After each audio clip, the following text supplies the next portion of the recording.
What is up, guys? It's Vortex here, and today I'm going to be doing a brand new deck profile for the BT7 Next Adventure format in Jesmon.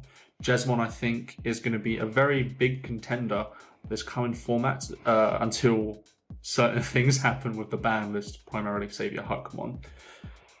I'm playing this potentially for the Digimon Fest, so there'll be side deck, also mentioned in this video as well. So if you're looking forward to the deck profile, please leave a like, and let's get straight into the deck profile with the eggs. So for the eggs, we're playing Baby Domons. The Baby Domons are super strong, primarily because it has an extra 2k DP for piercing. We're not looking to attack with anything other than Jesmon in the deck, and so the extra 2k DP is only for that kind of stuff. So we only play the 2k DP Domos. And then getting onto the main deck, we have 4 BT6 Huckmon, and then we have 4 BT7 Huckmon.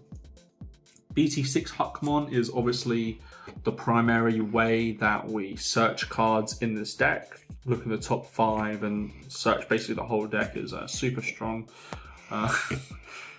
We need that consistency within the deck. And with the new BT7 Huckmon, it provides a different way of actually searching for cards in the deck.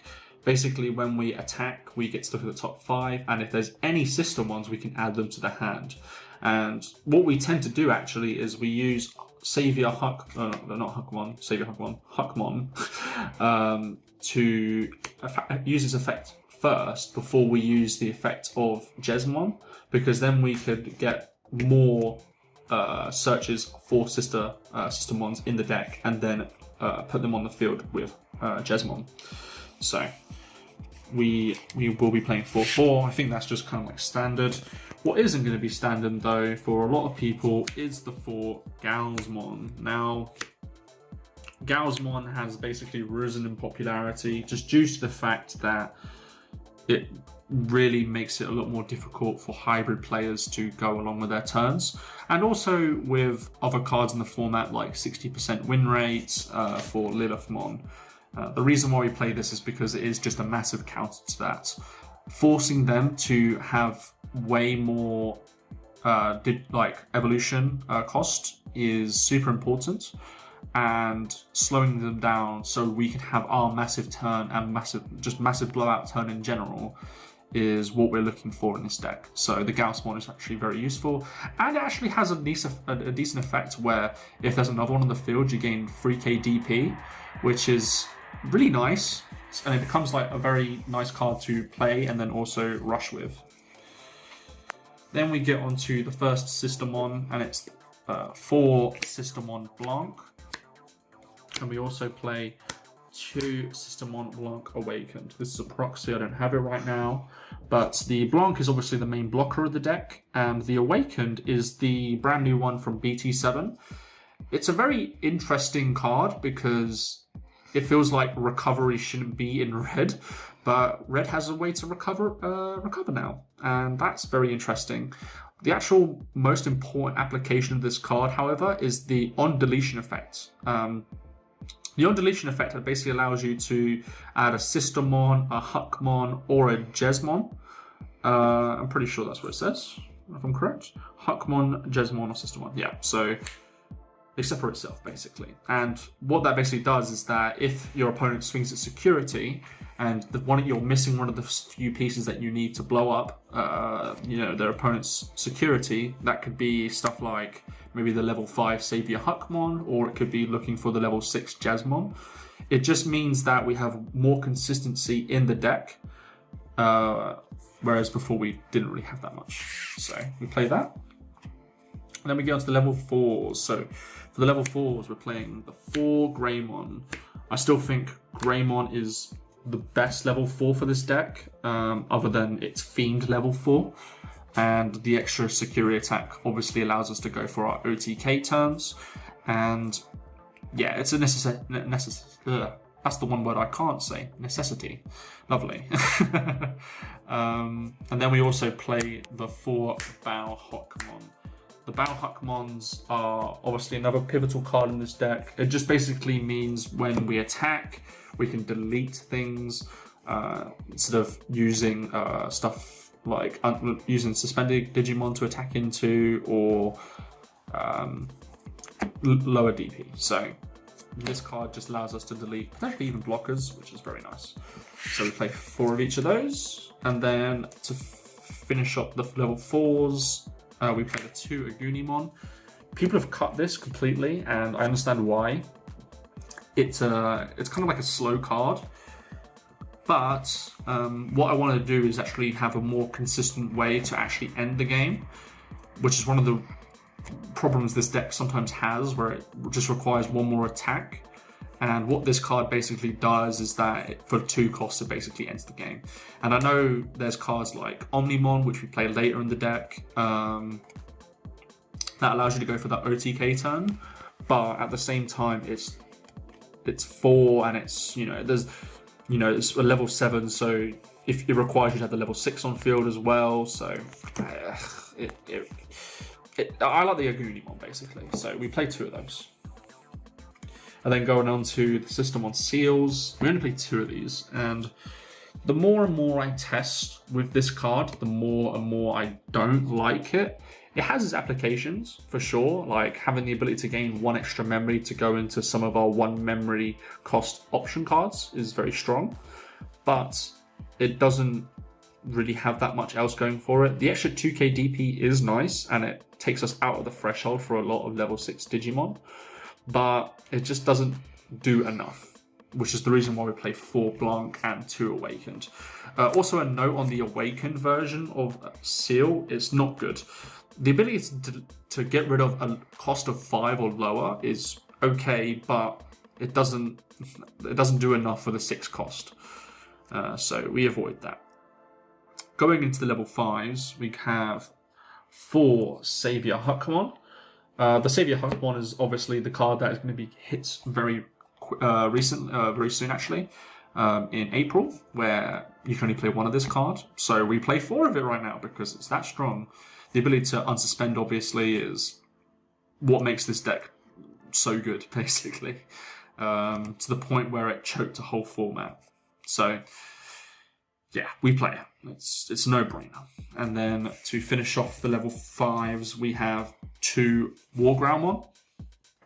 This card's very interesting. I know a lot of decks, Jesmon decks, do run it. It is a very strong card though, and the reason why it's so strong is the fact that it does provide the security attack +1 that cards like Volcanomon do have, but it also has the when attacking effect of it just being able to delete a Digimon with 3k DP or less. And that's actually very relevant in the current format because memory Digimon, for example, Galsmon, other problematic cards are in the format, and the ability to just get rid of them when attacking it's actually shockingly powerful. Yeah, it's actually very powerful. And then to finish off with the deck, the main Digimon, we have the 4 Jesmon and the 1 Omnimon. Jesmon is obviously the key card of this deck. The ability to play a free Digimon basically, and then also get 3k and DP and piercing it just makes the deck super powerful. And the Omnimon basically is the final punch for the security to win the game. So yeah, we play 4 and we only play 1 Omnimon. I know there will be people that'll be like, why only play 1 Omnimon? The reason is because it's a brick and you don't want to see it in your hand all the time. Like, if you see more of it in your hand, it just doesn't do anything, unfortunately. And so we go on to the option cards. So we have 2 Delicate Plan, 2 Judgment of the Blade, and 2 Red Memory Boost. Delicate Plan is still in the deck because security effects are still relevant in the format, and we don't really want to hit certain things, so we play 2 of it.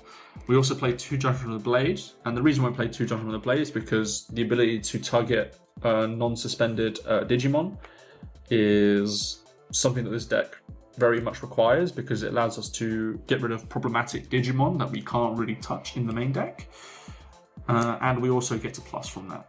And then for the memory boost is basically a consistency card for the deck.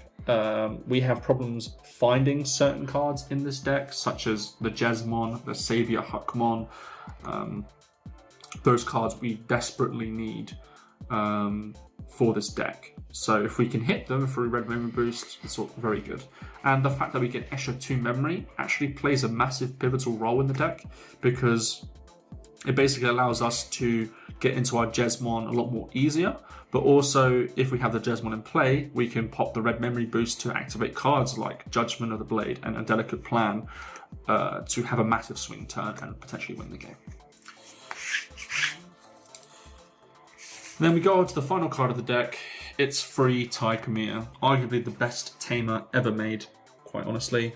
It does a lot for the deck. It just basically, it's a memory to free tamer, for example, and it allows us to gain security attack +1 when we have a Digimon with 4 Digievolution cards underneath it, which basically allows us to go for our OTK with Greymon in this, because it allows us to swing 3 times, and then we could also swing another 3 times if we have Savior Huckmon for the OTK.